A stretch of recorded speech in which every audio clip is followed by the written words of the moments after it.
যুক্তরাষ্ট্রের national prayer ব্রেকফাস্টে বিএনপির ভারপ্রাপ্ত চেয়ারম্যান তারেক রহমান, মহাসচিব মির্জা ফখরুল ইসলাম আলমগীর এবং স্থায়ী কমিটির সদস্য আমির খসরু মাহমুদ চৌধুরীকে আমন্ত্রণ জানানো হয়েছে।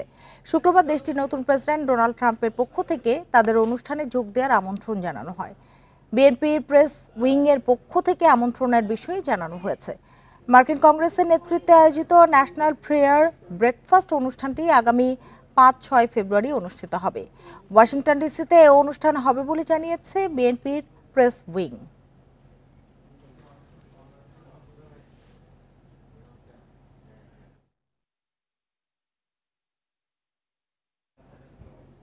এ বিষয়ে আলোচনা করতে রাজধানীর বনানী থেকে আমাদের সাথে যোগ দিয়েছেন বিএনপি সাংগঠনিক সম্পাদক শামা ওবায়েদ।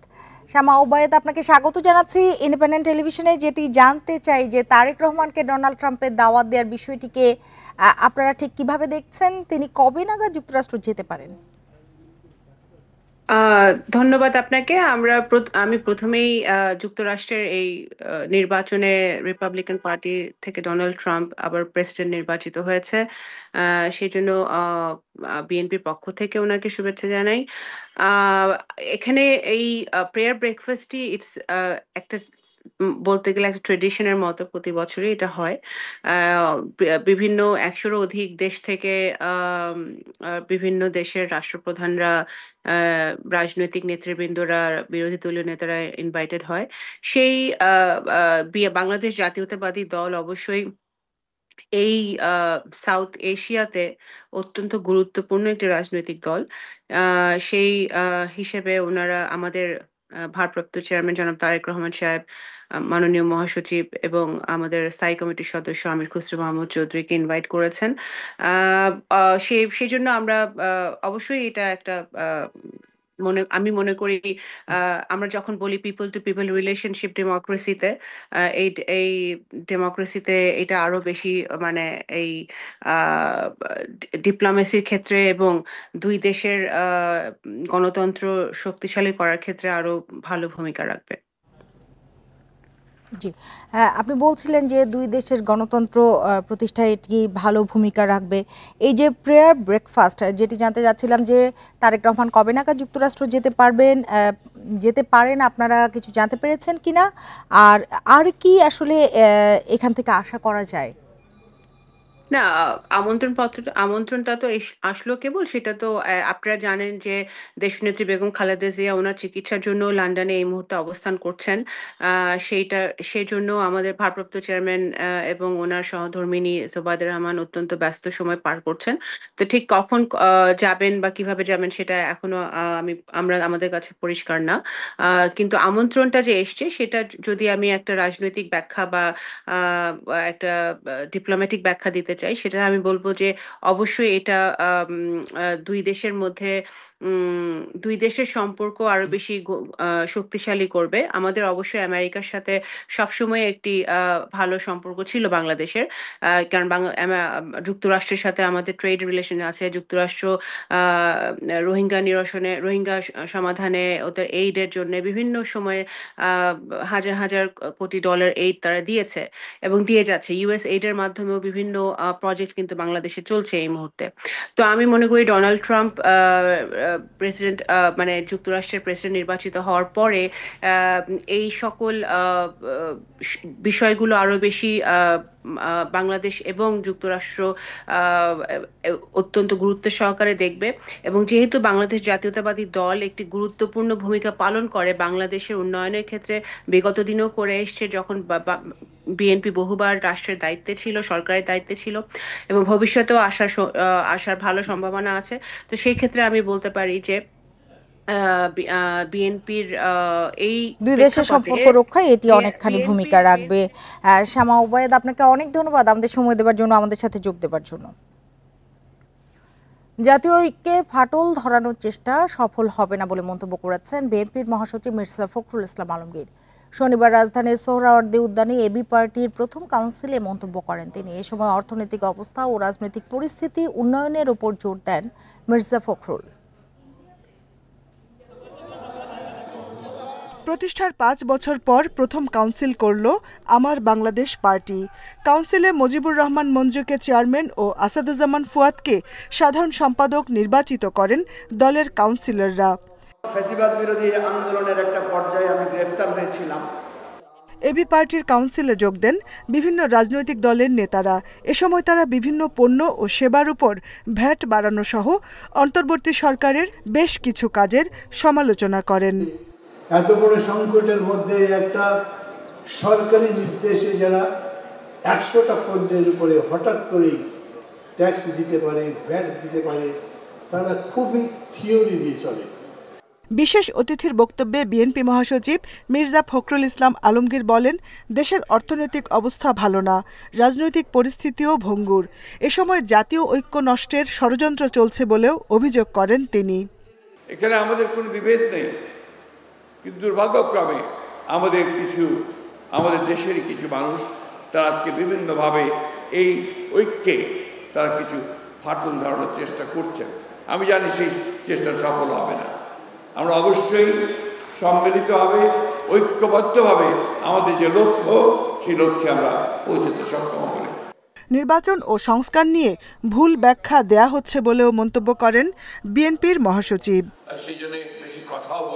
Jahanara Parvin, Independent News, Dhaka.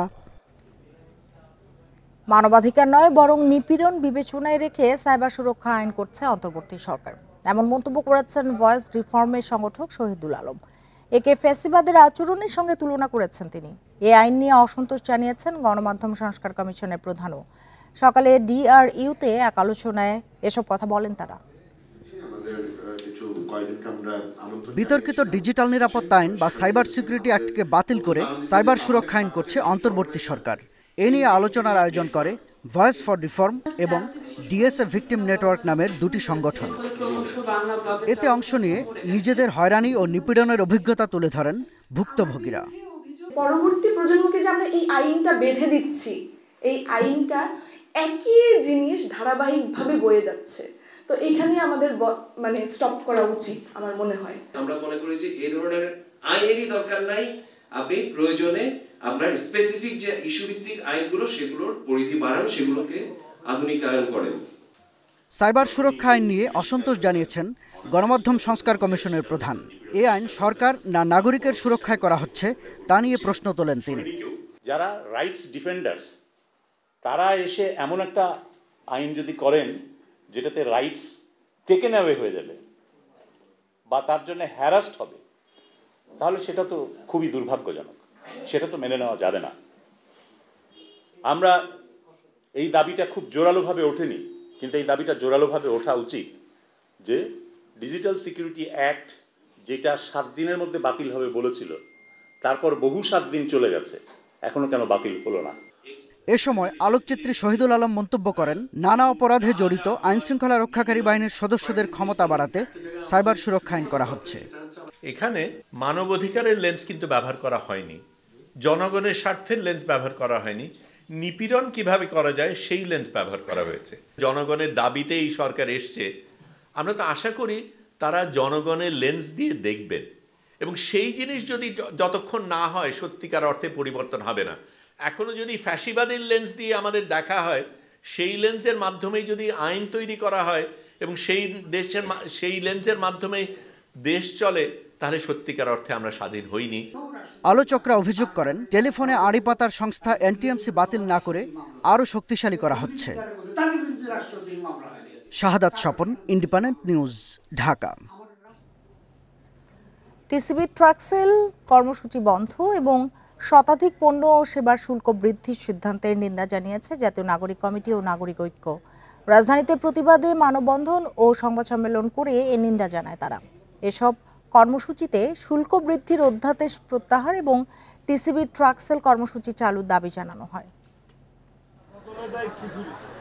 সম্প্রতি সব ধরনের নিত্যপণ্যের দাম বাড়লেও সেই তুলনায় আয় বাড়েনি মানুষের। এরই মধ্যে টিসিবির ট্রাকসেল কর্মসূচি বন্ধ করে দেওয়া হয়। শতাধিক পণ্য ও সেবায় শুল্ক বাড়ানোর সিদ্ধান্ত কার্যকর করে সরকার। এতে উদ্বিগ্ন সাধারণ মানুষ, বিশেষ করে সংখ্যায় নিম্ন আয়ের ও মধ্যবিত্ত মানুষ। সরকারের এমন সিদ্ধান্তের প্রতিবাদে শনিবার সকালে জাতীয় প্রেস ক্লাবের সামনে মানববন্ধন করে নাগরিক ঐক্য। এ সময় মাহমুদুর রহমান মান্না বলেন, জনগণের পাশে না দাঁড়ালে কাউকে ছাড় দেওয়া হবে না। কার্ড বাতিল করা, টিসিবি ট্রাক সার্ভিস বন্ধ করা, এগুলো সম্পর্কে নতুন করে ভেবে সিদ্ধান্ত নেন। না হলে যদি মনে করে আপনাদের ইচ্ছা মতো IMF এর কথা মতো ওয়ার্ল্ড ব্যাংকের পরামর্শ মতো দেশ চালাবেন, তাহলে জেনে রাখেন তার বিরুদ্ধে বাংলার আপামর দরিদ্র সাধারণ মানুষ আন্দোলনে নামতে বাধ্য হবে। একই ইস্যুতে নিন্দা জানিয়ে বাংলা মোটরে নিজ কার্যালয়ে সংবাদ সম্মেলন করে জাতীয় নাগরিক কমিটি। সরকার এমন সিদ্ধান্ত নিতে পারে। এ সময় দলটির সদস্য সচিব বলেন, ভ্যাট শুল্ক বৃদ্ধির কারণে মূল্যস্ফীতি বাড়বে। অবিলম্বে টিসিবি ট্রাকসেল কর্মসূচি চালুরও দাবি জানান তিনি। রাষ্ট্রের কাছ থেকে ন্যূনতম যে অধিকার, তাও ট্রাকসেল বন্ধ করার ঘোষণার মাধ্যমে কেড়ে নেওয়া হয়েছে। আমরা কল্পনা করতে পারি না জনগণের প্রতি কতটা দায়হীন অনুভব করলে সরকার এমন সিদ্ধান্ত নিতে পারে। অবিলম্বে ভ্যাট ও সম্পূরক শুল্ক অধ্যাদেশ প্রত্যাহার করতে হবে ও টিসিবি ট্রাকসেল এই মুহূর্তে চালু করতে হবে। জনগণের ভোগান্তি হয় এমন কোনো কাজ না করতে সরকারকে হুঁশিয়ারি দেয় নাগরিক কমিটি। অবশ্যই সে চ্যালেঞ্জ গ্রহণ করতে হবে। আনোয়ার সাদাত নূর, ইন্ডিপেন্ডেন্ট নিউজ, ঢাকা। অন্তর্বর্তী সরকার দ্রুত নির্বাচন দিতে চায়। নির্বাচনের রোড ম্যাপ প্রকাশ হলে কেটে যাবে রাজনৈতিক অস্থিরতা, বাড়বে বিনিয়োগ। রাজধানীতে ব্র্যান্ডিং বাংলাদেশ কনফারেন্সে কথা বলেন পররাষ্ট্র উপদেষ্টা তৌহিদ হোসেন। এ সময় বাংলাদেশ ব্যাংকের গভর্নর বলেন, অর্থ পাচার ও দুর্নীতি রোধ হওয়ায় রেমিটেন্স প্রবাহ বেড়েছে। ব্র্যান্ডিং বাংলাদেশ সম্মেলনের আয়োজন করেছে সেন্টার ফর এনআরবি। এতে অংশ নেন পররাষ্ট্র উপদেষ্টা তৌহিদ হোসেন ও বাংলাদেশ ব্যাংকের গভর্নর আহসান এইচ মনসুর। অনুষ্ঠানে গভর্নর জানান, গত 5 মাসে রেমিটেন্স বেড়েছে $3 বিলিয়ন আর রপ্তানি আয় বেড়েছে $2.5 বিলিয়ন। 4 মাসের রিজার্ভ রয়েছে, তাই আতঙ্কিত হওয়ার কিছু নেই বলেও জানান তিনি। প্যানিক হওয়ার কিছু নাই। বাংলাদেশের ফরেন এক্সচেঞ্জ রিজার্ভ এখনো 4 মাসের উপর আছে। আমরা 7 দিন, 10 দিন, 15 দিন আমরা রাখতে পারবো। আমাদেরকে এগ্রিগেটরের কাছ থেকে না কিনলেও চলবে। ওই 10টা এগ্রিগেটরকে ব্যান করে দিলেও আমাদের কিছু আসে যায় না। There are hundreds of others who can transfer money. এ সময় উঠে আসে নির্বাচন প্রসঙ্গ। পররাষ্ট্র উপদেষ্টা জানান, দ্রুতই দেওয়া হবে নির্বাচনী রোডম্যাপ। তখন রাজনৈতিক অস্থিরতা কেটে যাবে, সেই সঙ্গে বাড়বে বিনিয়োগও। রাজনৈতিক একটা অনিশ্চয়তা যখন দেখেন কেউ, তখন সেখানে কিন্তু ইনভেস্ট করতে আসতে চান না সহজে কেউ। কাজে এটা আমাদের জন্য একটা কঠিন কাজ সামনে, এবং আমরা আশা করছি যে খুব তাড়াতাড়ি একটি রোডম্যাপ এসে যাবে। তখন সহজে আস্থা ফিরে আসবে আমাদের যে বিদেশি বিনিয়োগকারীরা আছেন। প্রবাসীদের রাজনৈতিক কর্মকাণ্ডে দেশের ভাবমূর্তি নষ্ট হচ্ছে বলেও মন্তব্য করেন তিনি।